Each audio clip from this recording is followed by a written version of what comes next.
dumating na si Uwan dito sa Metro Manila. Nararamdaman ko na yung hangin, saka yung ulan, of course malakas na.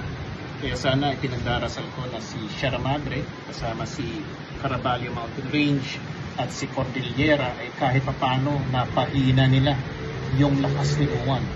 Siya naman ang halaga ng mga kabundukan at kagubatan. Kahit papano napapahina nila yung pagsalakay ng mga bagyo dito sa ating bansa. Pero dahil sa illegal logging, sa quarrying, sa mining at mga projects katulad ng Kaliwanam dito sa Sierra Madre, nakakalbo na yung ating mga kagubatan.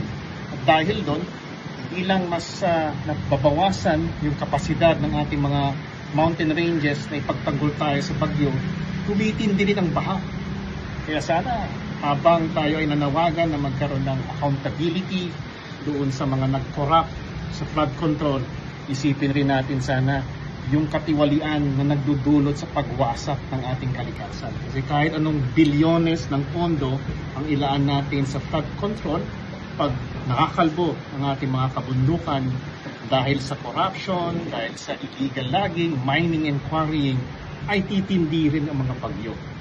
At gusto ko rin sanang manawagan na magdasal tayo para doon sa mga katutubo tulad ng mga dumagats na sila ay nag-aalaga ng Sierra Madre at iba pang mga katutubo na nag-aalaga ng ating kagubatan, ng ating samot-saring buhay.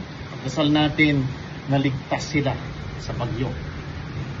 Ingat kayo dyan mga kasama.